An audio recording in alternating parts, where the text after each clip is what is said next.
policy strategy that we released today.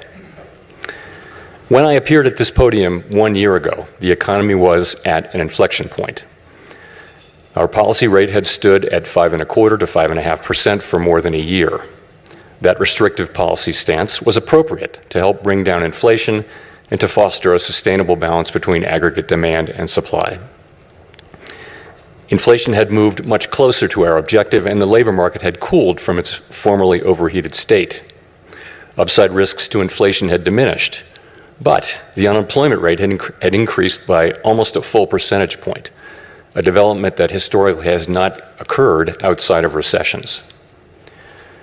Over the subsequent 3 Federal Open Market Committee meetings, we recalibrated our policy stance, setting the stage for the labor market to remain in balance near maximum employment over the past year. This year, the economy has faced new challenges. Significantly higher tariffs across our trading partners are remaking the global trading system. Tighter immigration policy has led to an abrupt slowdown in labor force growth. Over the longer run, changes in tax, spending, and regulatory policies may also have important implications for economic growth and productivity. There is significant uncertainty about where all of these policies will eventually settle and what their lasting effects on the economy will be. Changes in trade and immigration policies are affecting both demand and supply. In this environment, distinguishing cyclical developments from trend or structural developments is difficult. This distinction is critical because monetary policy can work to stabilize cyclical fluctuations, but can do little to alter structural changes. The labor market is a case in point. The July employment report, released earlier this month, showed that payroll job growth slowed to an average pace of only 35,000 per month over the past 3 months, down from 168,000 per month during 2024. This slowdown is much larger than assessed just a month ago, as the earlier figures for May and June were revised down substantially.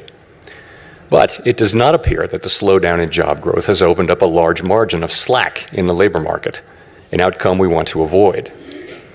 The unemployment rate, while edging up in July, stands at a historically low level of 4.2%, and has been broadly stable over the past year. Other indicators of labor market conditions are also little changed or have softened only modestly, including quits, layoffs, the ratio of vacancies to unemployment, and nominal wage growth. Labor supply has softened in line with demand, sharply lowering the break-even rate of job creation needed to hold the unemployment rate constant. Indeed, labor force growth has slowed considerably this year with the sharp fall-off in immigration, and the labor force participation rate has edged down in recent months. Overall, while the labor market appears to be in balance, it is a curious kind of balance that results from a marked slowing in both the supply of and demand for workers. This unusual situation suggests that downside risks to employment are rising. And if those risks materialize, they can do so quickly in the form of sharply higher layoffs and rising unemployment. At the same time, GDP growth has slowed notably in the first half of this year to a pace of 1.2%, roughly half the 2.5% pace in 2024. The decline in growth has largely reflected a slowdown in consumer spending. As with the labor market, some of the slowing in GDP likely reflects slower growth of supply or potential output. Turning to inflation, higher tariffs have begun to push up prices in some categories of goods. Estimates based on the latest available data indicate that total PCE prices rose 2.6% over the 12 months ending in July.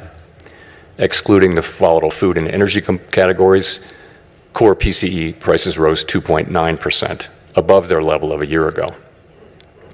Within core, prices of goods increased 1.1% over the past 12 months, a notable shift from the modest decline seen over the course of 2024. In contrast, housing services inflation remains on a downward trend, and non-housing services inflation is still running at a level a bit above what has been historically consistent with a 2% inflation. The effects of tariffs on consumer prices are now clearly visible. We expect those effects to accumulate over coming months with high uncertainty about both timing and amounts. The question that matters for monetary policy is whether these price increases are likely to materially raise the risk of an ongoing inflation problem. A reasonable base case is that the effects will be relatively short-lived, a one-time shift in the price level. Of course, one time does not mean all at once. It will continue to take time for tariff increases to work their way through supply chains and distribution networks. Moreover, tariff rates continue to evolve, potentially prolonging the adjustment process. It's also possible, however, that the upward pressure on prices from tariffs could spur a more lasting inflation dynamic, and that is a risk to be assessed and managed. One possibility is that workers who see their real incomes decline because of higher prices demand and get higher wages from employers, setting off adverse wage price dynamics. Given that the labor market is not particularly tight and faces increasing downside risks, that outcome does not seem likely. Another possibility is that inflation expectations could move up, dragging actual inflation with them. Inflation has been above our target for more than 4 years and remains a prominent concern for households and businesses. Measures of longer-term inflation expectations, however, as reflected in market and survey-based measures, appear to remain well anchored and consistent with our longer-run inflation objective of 2%. Of course, we cannot take the stability of inflation expectations for granted. Come what may, we will not allow a one-time increase in the price level to become an ongoing inflation problem. So, putting the pieces together, what are the implications for monetary policy? In the near term, risks to inflation are tilted to the upside and risks to employment to the downside, a challenging situation. When our goals are in tension like this, our framework calls for us to balance both sides of our dual mandate. Our policy rate is now 100 basis points closer to neutral than it was a year ago, and the stability of the unemployment rate and other labor market measures allows us to proceed carefully as we consider changes to our policy stance.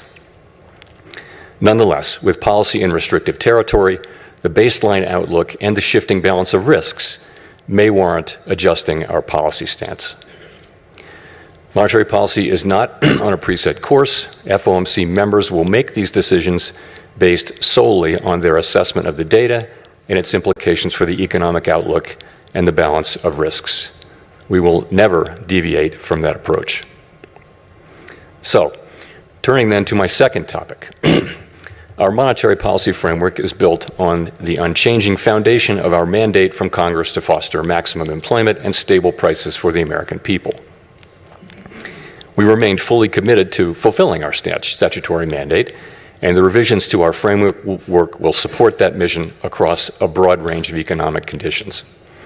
Our revised statement on longer-run goals and monetary policy strategy, which we refer to as our consensus statement to save time, describes how we pursue our dual mandate goals. It is designed to give the public a clear sense of how we think about monetary policy, and that understanding is important both for transparency and accountability, and for making monetary policy more effective. The changes we made in this review are a natural progression grounded in our ever-evolving understanding of our economy. We continue to build upon the initial consensus statement adopted in 2012 under Chairman Ben Bernanke's leadership. Today's revised statement is the outcome of the second public review of our framework, which we conduct at 5-year intervals. This year's review included 3 elements: Fed Listens events at reserve banks around the country, a flagship research conference, and policymaker discussions and deliberations supported by staff analysis at a series of FOMC meetings. In approaching this year's review, a key objective has been to make sure that our framework is suitable across a broad range of economic conditions.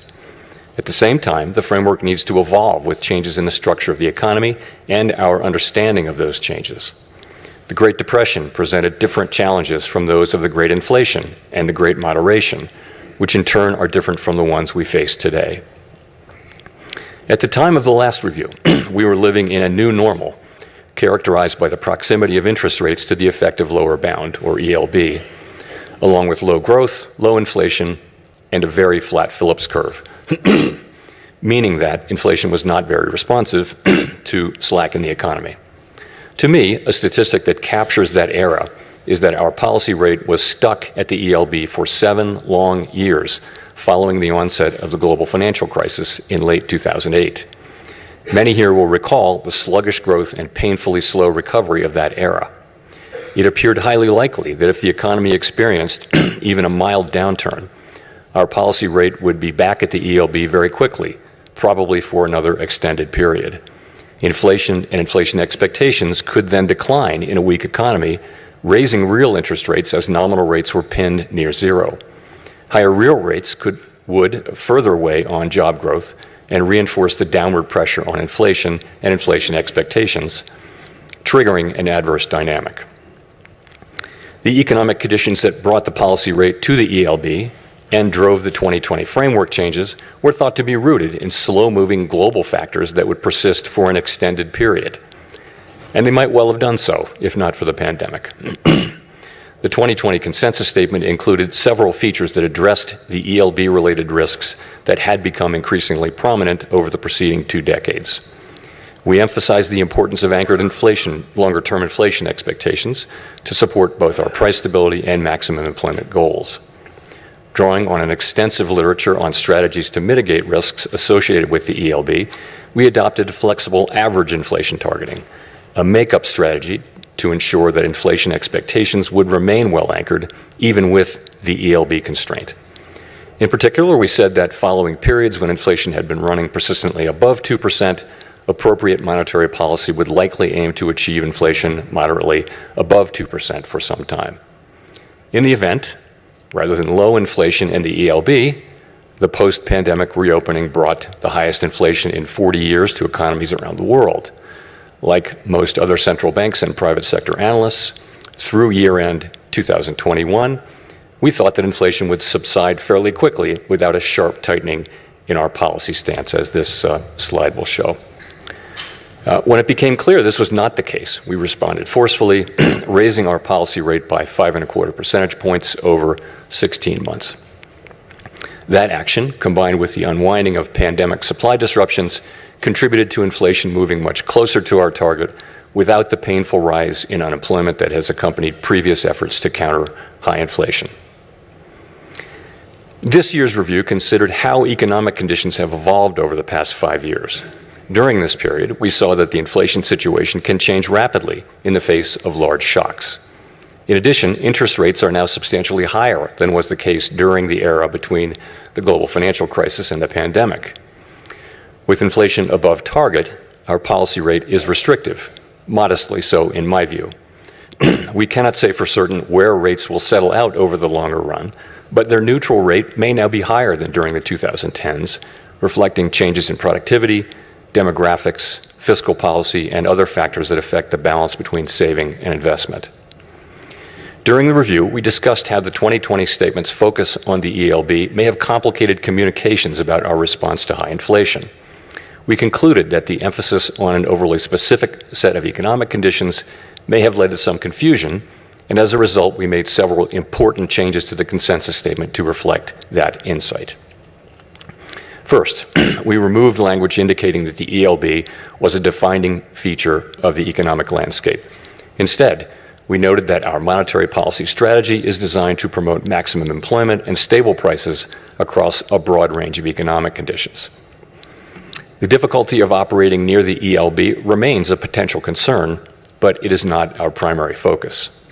The revised statement reiterates that the committee is prepared to use its full range of tools to achieve its maximum employment and price stability goals, particularly if the federal funds rate is constrained by the ELB. Second, we returned to a framework of flexible inflation targeting and eliminated the make-up strategy. As it turned out, the idea of an intentional moderate inflation overshoot had proved irrelevant. There was nothing intentional or moderate about the inflation that arrived a few months after we announced our 2020 changes to the consensus statement, as I acknowledged publicly in 2021.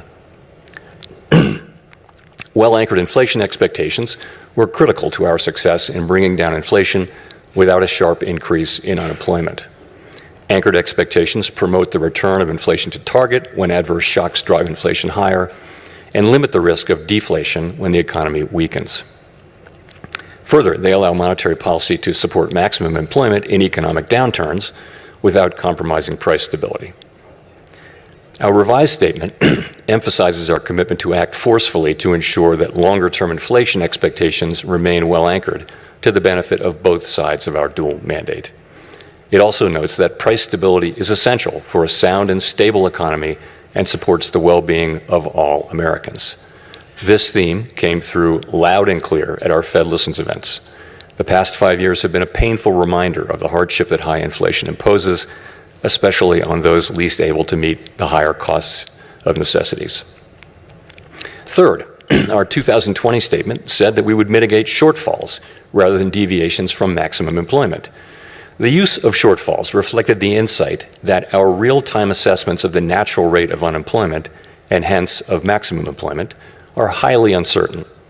The later years of the post-global financial crisis recovery featured employment running for an extended period above mainstream estimates of its sustainable level, along with inflation running persistently below our 2% target. In the absence of inflationary pressures, it might not be necessary to tighten policy based solely on uncertain real-time estimates of the natural rate of unemployment.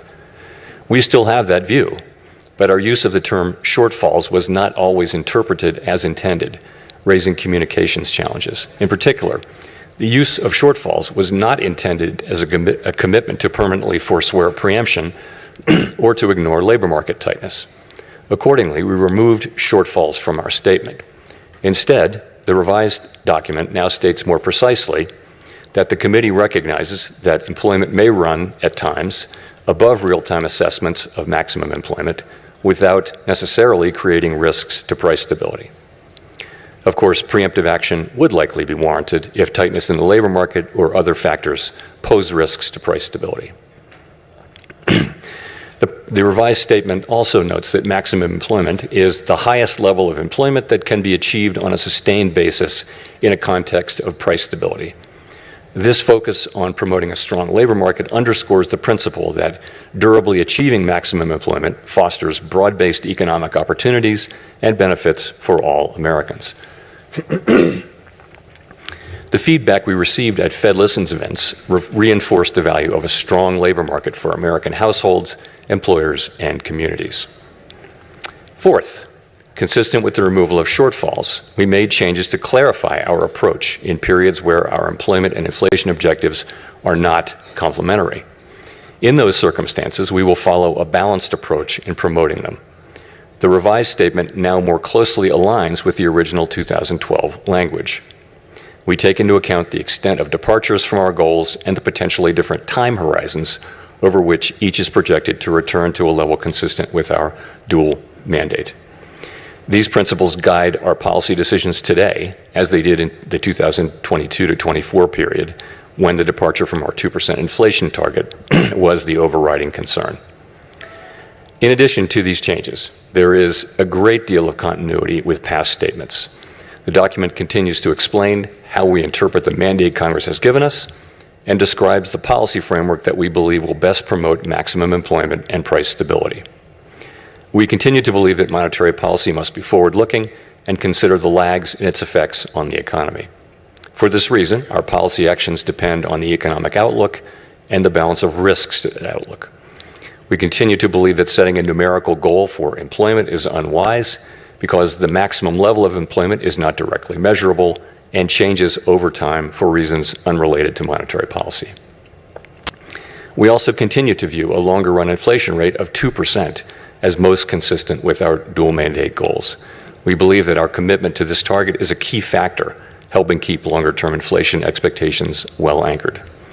Experience has shown that 2% inflation is low enough to ensure that inflation is not a concern in household and business decision-making, while also providing a central bank with some policy flexibility to provide accommodation during economic downturns. Finally, the revised consensus statement retained our commitment to conduct a public review roughly every 5 years. There's nothing magic about the 5-year pace. That frequency allows policymakers to reassess structural features of the economy and to engage with the public, practitioners, and academics on the performance of our framework. It is also consistent with several global peers. To wrap up, I want to thank President Schmid and all of his great Kansas City staff who work so diligently to host this outstanding event annually, counting a couple of virtual appearances during the pandemic. This is the 8th time I've had the honor to speak from this podium. Each year, this symposium offers the opportunity for Fed leaders to hear ideas from leading economic thinkers and focus on the challenges we face. The Kansas City Fed was very wise to lure Chair Volcker here to this national park more than 40 years ago, and I am so proud to be part of that tradition. Thank you very much.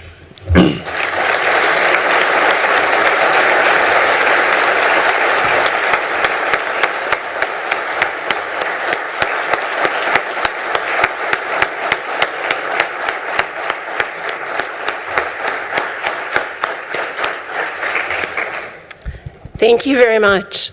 We'll move into the presentations. So I want to allow a minute for all of the members of the press to go